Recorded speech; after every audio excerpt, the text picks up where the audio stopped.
First of all, we have the green and sustainable energy at very competitive prices, offering long-term contracts by the local power companies. And 50% of the operational cost of a data center is for energy. Half of the energy cost is for cooling, and in most locations this is a considerable challenge to cool down the servers.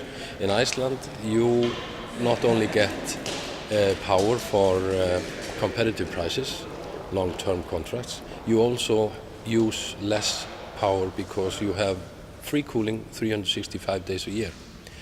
We are also well connected to Europe through submarine cables, dark fiber submarine cables, and we expect this to be further improved towards the US with Emerald Express in a couple of years if plans materializes.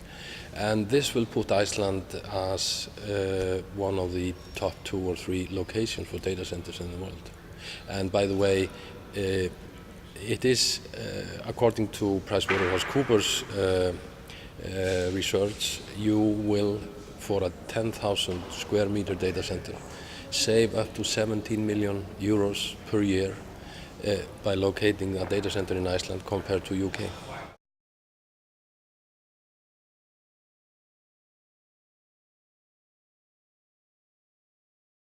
Yeah, first of all, the legislative environment has been adapted to a certain degree to the special needs of data centers.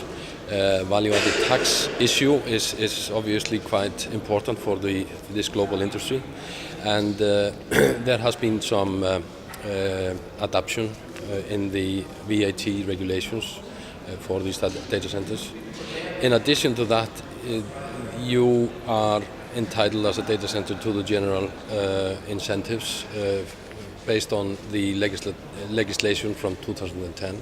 You can freeze the tax base to current level. You can get exemption in property taxes up to 50% when locating in some of these areas or locations, and a lot of government fees and so on you are exempt from. So there are considerable incentives involved for foreign industries in general to come to Iceland.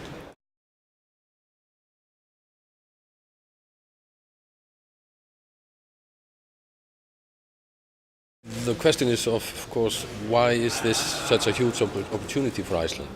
Because we have 26 free trade agreements with 36 countries via our EFTA membership. So what's so special about the Chinese deal? The fact is that we are the only country in the Western world who have made this sort of agreement with China. And that brings us hugely forward in our competitive edge as a location for companies in Europe, in Canada, in US to locate in Iceland, put up value-added process and export out of Iceland to China.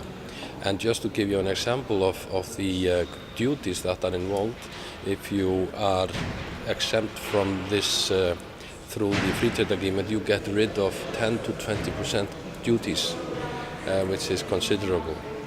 So I would say this is one of the most recent competitive improvements that we have had to attract foreign direct investments into Iceland.